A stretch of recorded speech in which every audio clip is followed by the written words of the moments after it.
des gens en parlaient, puis moi, je voulais pas en avoir. Ça fait que je sais pas comment j'ai affûté mes affaires. J'ai pas eu l'idée simplement d'envoyer la lettre. Moi, je me dis, on n'a pas besoin de dire non quand on veut pas quelque chose. Il faut qu'on nous demande si on veut dire oui. Fait que j'ai barricadé mon compteur. Mais ils sont venus une journée que j'étais partie parce qu'ils n'auraient pas passé la clôture. J'ai un chien, puis il aurait servi pour une fois. Et puis, ils ont carrément arraché ma grille que j'avais vissée avec des vis de 2 pouces, que j'avais bouché les trous avec d'espèces de métal époxy là, qui vient dur. Je pouvais me suspendre comme ça après. Ben, ils ont zigné avec, ils ont pas brisé la tôle, rien, ils ont tout bien enlevé, ils ont changé le compteur, ils ont mis les vis avec la tête un peu croche, ils ont sauté une tête, ils ont mis les vis d'un trou, puis c'était tout chambranlant, là, mais ils ont rien touché. Moi, quand je vois le petit scellé qui est en dessous de la boîte, là, je sais qu'il ne faut pas l'ouvrir. C'est une petite épingle grosse de même et je respecte ça. Je leur ai mis une grille, il y avait une clôture, ils étaient sur ma propriété privée, puis ils n'ont pas respecté. Je les ai vus le lendemain, je leur ai demandé, quand vous voyez une grille là, vissée dans le mur avec des vis de 2 pouces, d'après vous autres, ça veut-tu dire bienvenue les nouveaux compteurs ou ça veut dire j'en veux pas de ta cochonnerie? On m'a juste dit, ah madame, si vous n'avez pas envoyé votre nom par la poste, ben c'est comme si vous aviez dit oui. Cap-Gémini, là, j'appelle régulièrement. J'ai appelé la journée même, je sautais 3 pieds au plafond. Là. Et puis, ça s'appelle Tu m'enlèves ça. Oui, mais madame, vous allez avoir des frais de 85 plus 5 par mois pour les relever. D'abord, vous ne faites pas les relevés à tous les mois. Puis 85 j'appelle ça une rançon. Une rançon pour pouvoir garder ma santé. Ça fait que j'ai dit, oui, je vais payer. Regarde, là, j'ai 2 mains en l'air, là, je suis prêt à payer. Là. J'ai pas le choix, là, c'est ça ou ma santé. Puis ça fait 1 mois que j'attends. Là, j'ai rappelé parce que je dors plus, je suis obligée de m'exiler dans mon garage pour aller dormir. Parce qu'il n'y a pas d'électricité dans le garage. Et puis là, ils m'ont mis supposément en priorité. Mais la prochaine fois que je les appelle, c'est soit pour me faire couper l'électricité parce que je vais jouer avec la masse dedans. Non, c'est pas Hydro, c'est Capgemini. Le numéro de téléphone qui nous laisse la petite carte dans la porte, là, c'est des sous-contractants, de sous-contractants, de sous-contractants d'Hydro. Fouille-moi, je ne sais pas, mais en tout cas, ils n'ont pas de secondaire 5, c'est sûr. Parce que moi, quand je vois un grillage, je sais qu'il ne faut pas que j'y touche. Harcèle, carrément. Je téléphone régulièrement. Je ne suis pas contente parce que je dors pas la nuit. Ça me met de très mauvaise humeur. Je dis qu'il faut qu'il m'enlève ça. On ne sait pas quand. Malheureusement, c'est juste des réceptionnistes. Là. C'est des opérateurs de téléphone. Ils ne savent rien. Hein? Tout est cloisonné, comme dans n'importe quelle grosse hiérarchie. Alors, j'attends. Ben, je vais faire couper l'électricité. Je vais me trouver quelqu'un qui veut garder mon congélateur. Je ne sais pas. Je vais aller dormir ailleurs. Je vais lui charger la facture des frais d'hôtel pour aller être capable de dormir ailleurs. Je me suis réveillée cette nuit, j'ai réessayé dans la maison 8 fois. 8 fois, je me suis réveillée. Puis moi, je ne suis pas quelqu'un qui a des problèmes de sommeil. Jamais. Oui, moi, j'avais déjà vu avant même qu'il m'installe le nouveau compteur. Le pourquoi j'en voulais pas, c'est que je m'étais aperçu que les antennes relais qui est à côté de l'église, je suis en plein triangle, il y a les tours à haute tension, il y a les relais sur la montagne, puis ils en ont mis un ici à peu près à 400 mètres de chez nous, qui est direct dans ma fenêtre, une grosse antenne relais. Il y en a même 2, je pense même. Il y en a un autre avec un grillage. J'ai même déménagé ma chambre de place. Je me suis réfugiée en dessous des toits parce que mon toit est en tôle. Je dormais mieux. Mais depuis qu'ils m'ont mis le compteur, j'arrive même plus à dormir là. Je vais dormir dans le 2e étage de l'atelier parce qu'il est plus en retrait. Puis il est protégé en dessous des arbres. Je ne sais pas si ça fait un effet, là. Mais il n'y a pas d'électricité là-dedans du tout. Oui, je l'ai. Écoute, quand j'ai vu ça tout de suite, j'ai mis 4-5 épaisseurs de papier d'aluminium, puis ben tapé, là, pour réduire un peu. Mais il y a les voisins qui en ont aussi. C'est pas juste le mien qui me fait un effet. Là, regarde, c'est là, c'est là, c'est là. Le mien peut servir de relais parce que un communique avec l'autre. Hein, ils appellent intercommunicants pour ça. Pourquoi la nuit, ça me dérange plus que le jour?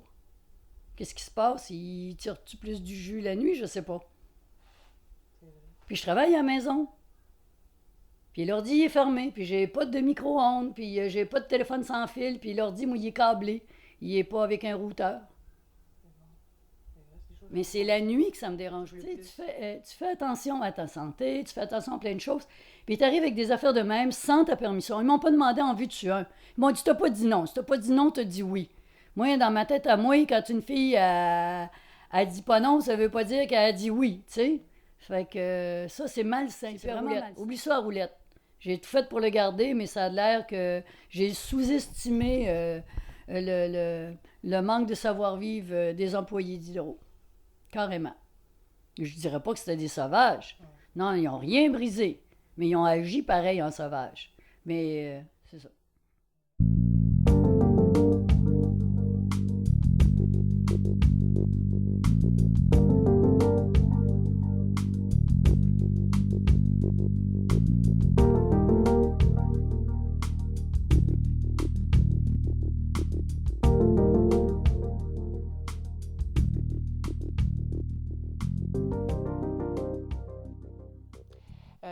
J'ai appris pour les compteurs intelligents auprès d'une amie qui était déjà, ben, c'est une électrosensible, qui était vigilante face au grand déploiement qui s'en venait dans la région. Alors, elle a tenté de rassembler des gens pour aller chercher de l'information en groupe. Alors, c'est en décembre que j'ai commencé à m'intéresser au dossier, à voir les groupes qui étaient organisés pour refuser, puis à commencer à donc me positionner à vouloir ben, à tenir à mon compteur électromécanique. Alors, j'ai envoyé ma première lettre de non-consentement en janvier. J'ai eu une réponse d'Hydro-Québec qui m'affirmait qu'il ne me laissait pas le choix, que je n'avais pas le droit de... c'était pas dans mes options de garder mon bon vieux compteur, que ce n'était pas considéré, puis que si je faisais pas l'option de retrait, la demande pour avoir un compteur non communicant, bien qu'il allait me poser un compteur Wi-Fi, la totale, qui n'allait pas considérer mon intérêt du principe de précaution au niveau de la santé qui m'inquiétait. Alors, j'ai renvoyé une deuxième lettre de non-consentement. Et puis, à partir de ce moment-là, plus de réponse. J'ai eu la même lettre que tout le monde annonçant la date limite pour faire notre option de retrait. Alors, puisque je ne voulais pas en faire le retrait, moi, de mon compteur à roulettes, je voulais le préserver, bien, je me suis installé un dispositif là, de sécurité pour le maintenir la lecture, puis préserver mes installations en campagne, comme je suis déjà bien installée. Ils ne sont pas venus cogner chez moi. Il y a un matin, le premier mardi du mois de mai, j'ai une voisine qui m'a téléphoné. Elle me dit l'installateur d'Hydro-Québec est dans le village. Alors, bien, surveille-toi. Chez nous, elle disait que chez elle, il était passé, puis elle avait tenté de le convaincre, malgré sa demande à Hydro-Québec d'avoir le compteur non communicant. Bien, l'installateur tentait de lui vendre, bien, de lui faire changer d'idée, puis de lui installer le communicant, le compteur intelligent. Alors, elle a eu à débattre en personne. Moi, je me suis dit, bon, j'ai à aller travailler, je suis en sécurité, là, il est protégé, mon compteur. Je suis partie. Lorsque je suis revenue, bien, ma barricade, elle était complètement arrachée, pendouillante après la maison. Et puis, ce que j'ai découvert, c'est que j'avais plus mon compteur à roulettes. Je l'avais perdu. Ils l'ont arraché. C'est pas du tout il a dû se démener après parce qu'il est carrément arraché. Là. Le métal est étiré. C'est tout croche. C'était tout croche. Ça pendait. Il l'a laissé. Il a laissé l'autre moitié pendre de l'autre côté. Puis c'était là. Lui, il avait posé son précieux dans le milieu.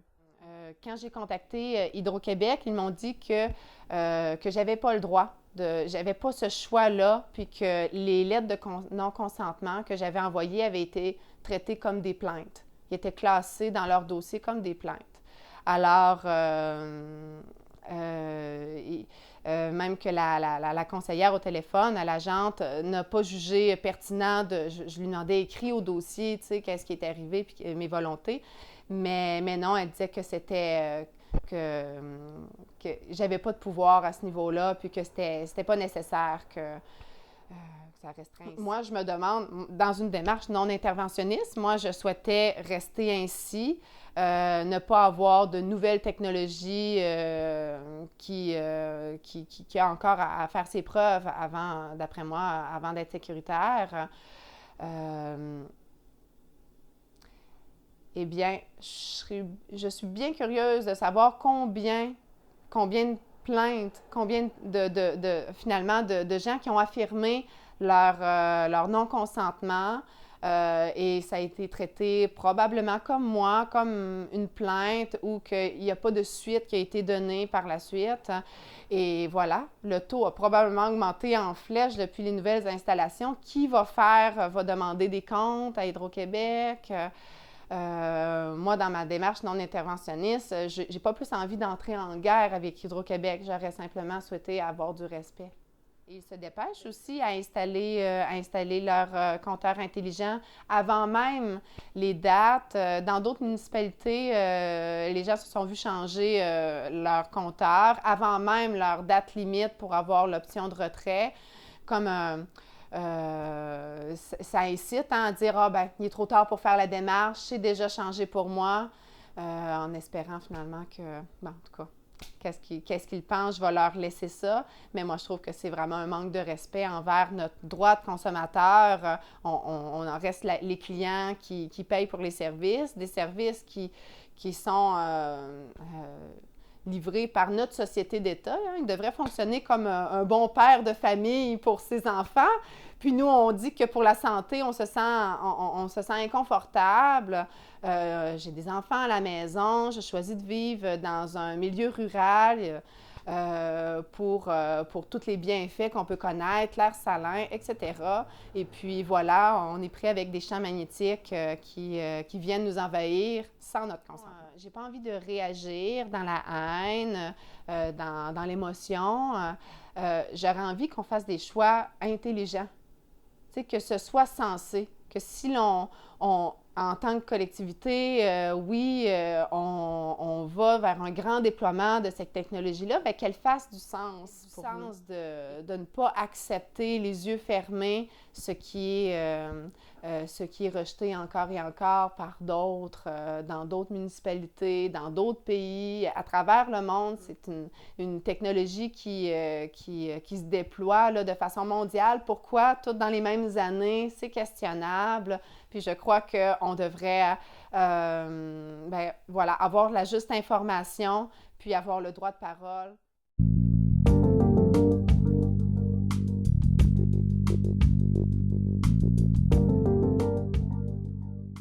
Présentement, j'ai encore le compteur de l'ancienne génération. C'est sûr que avec toute la mauvaise publicité qu'on entend sur les compteurs électroniques, ça commence à peser fort dans la balance, à savoir si c'est le genre de produit qu'on aimerait avoir dans notre maison. Avec ce qu'on entend dans les médias. C'est une question qu'on doit se poser. Je pense que je n'ai pas vraiment pris le pouls des voisins. C'est le pouls qu'on a eu, c'est le pouls qu'on entend aux nouvelles, hein, toute la mauvaise information qui se fait là-dessus. Non, j'ai pas fait aucune démarche présentement à savoir là, pour canceller l'installation du nouveau compteur. Ben écoute, là, je pense qu'avec l'information qu'on a présentement, je vais probablement faire des démarches pour rester avec le compteur conventionnel et payer la surcharge qu'ils veulent nous charger. Là.